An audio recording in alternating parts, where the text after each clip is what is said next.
we were discussing orientation in electrophilic substitution in naphthalene.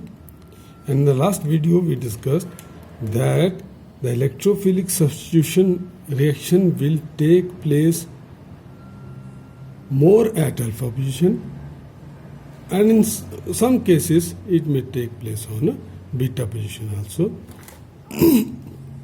Reason हमने इसका discuss किया था क्योंकि अल्फा पोजीशन पे जब अटैक होता है जो कार्बोकेटाइन बनेगा नेफ्थलीन के अंदर that will be more resonance stabilized, और in case of beta that will be less resonance stabilized. तो मोर स्टेबलाइज्ड इंटरमीडिएट बन रहा है, कार्बोकेटाइन बन रहा है, तो वही प्रीडोमिनेंट प्रोडक्ट होगा, लेस स्टेबल बनेगा ही नहीं.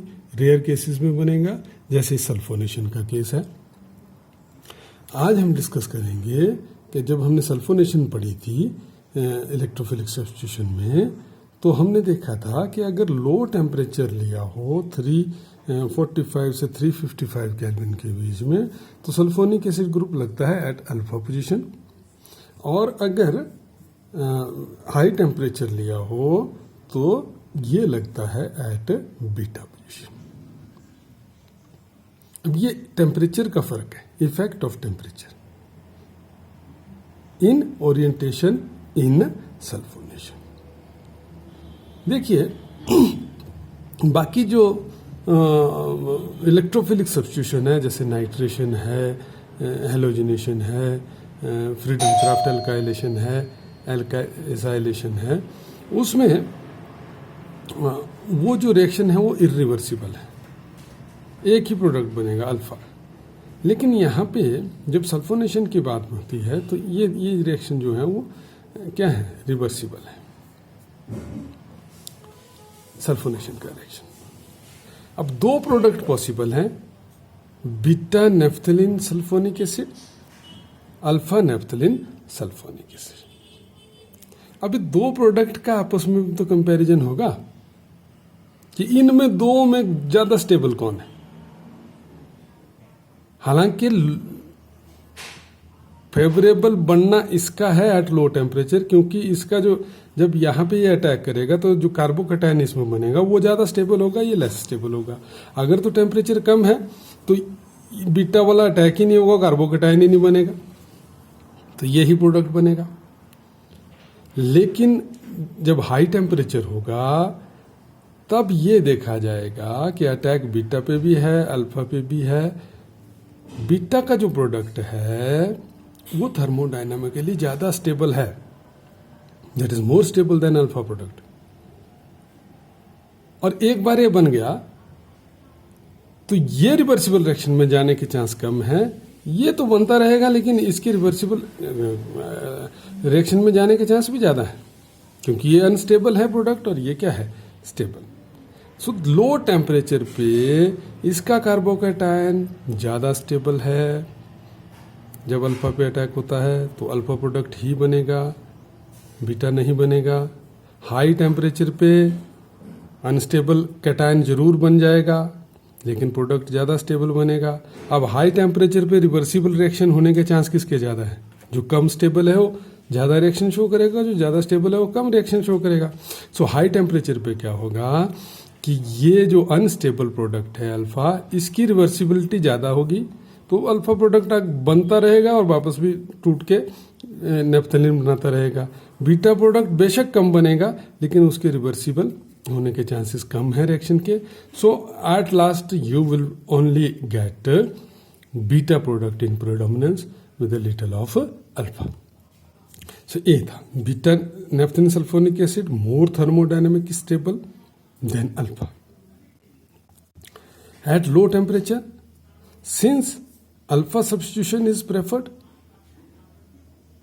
क्योंकि अल्फा पे हमने कल डिस्कस किया कि अल्फा पे अटैक होगा क्योंकि अल्फा का जो कार्बोकेटाइन बनेगा वो ज़्यादा रेजोनेंस स्टेबलाइज्ड होगा. So alpha substitute product is formed.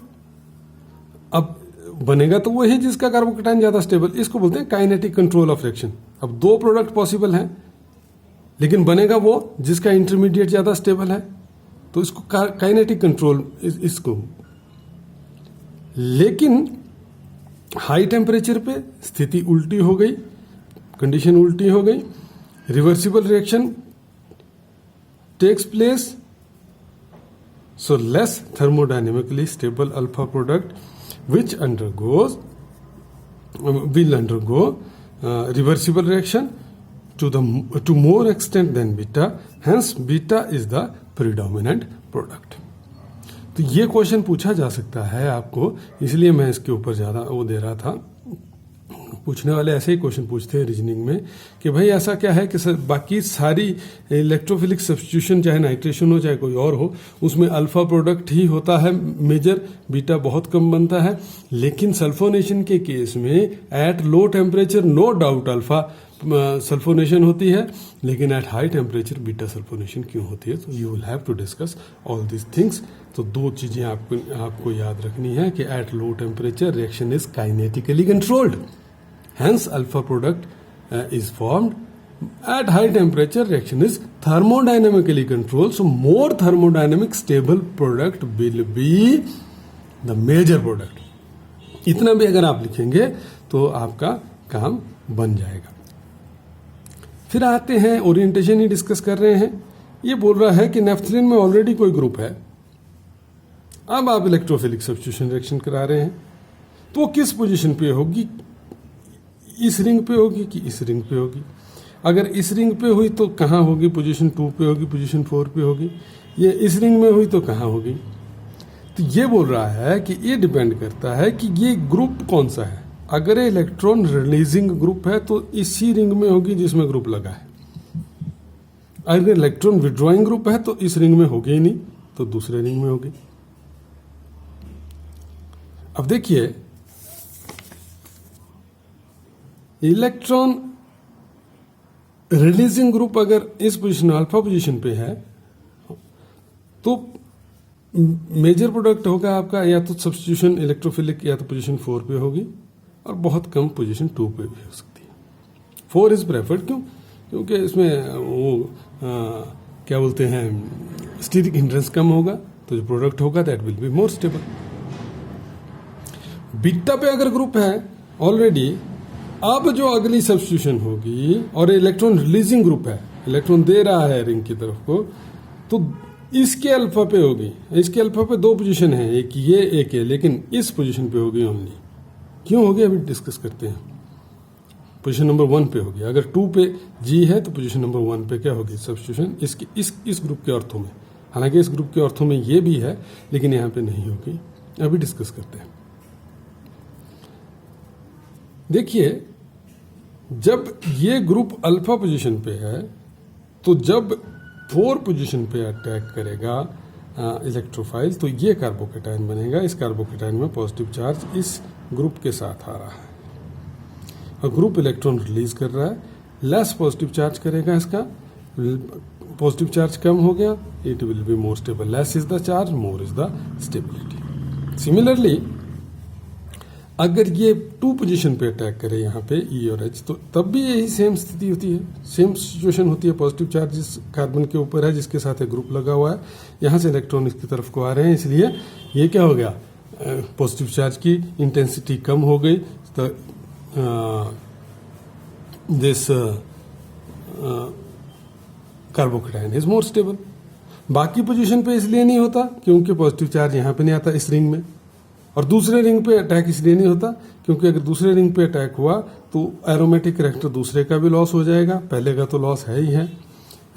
तो मतलब इसी पोजीशन पे होगी इसके ऑर्थो और पैरा में, क्योंकि इलेक्ट्रॉन रिलीजिंग ग्रुप जो है वो ऑर्थो और पैरा पोजीशन पे ही क्या करते हैं बेटा? इनकमिंग ग्रुप को डायरेक्ट करते हैं। ऑर्थो पे चांसेस थोड़े कम हैं, पैरा पे चांसेस थोड़े ज़्यादा है, क्योंकि ग्रुप जो इनकमिंग ग्रुप होंगे वो दूर दूर हैं एक दूसरे से, सो स्टीरिक हिंड्रेंस के चांसेस कम है। और अगर एक ग्रुप बीटा पे है तो इसी पोजीशन पे क्यों होती है, इस पे क्यों नहीं होती? इसका रीजन ये है, देखिए, जब इस पोजीशन पे अटैक होता है तो ये स्थिति बनती है। इस पोजीशन पे अटैक, ये इलेक्ट्रोफाइल लग गया, ये हाइड्रोजन है, ये डबल बॉन्ड है। इस रिंग में 3 के 3 बॉन्ड है बेंजीन के जैसे, it means this is aromatic ring, this is aromatic ring. अब इसके ऑर्थो ए पोजीशन पे अगर इसके ऊपर अटैक हो तो कार्बोकैटायन तो जो बनेगा वो ये बनेगा, ठीक है, ग्रुप के पास पॉजिटिव चार्ज है, यहां से इलेक्ट्रॉन रिलीज होंगे, नो प्रॉब्लम। बट यहां देखिए एक डबल बॉन्ड इधर है, एक इधर है, एक डबल बॉन्ड इधर है, एक इधर है, ना बेंजीन रिंग ये बना ना बेंजीन रिंग ए बना।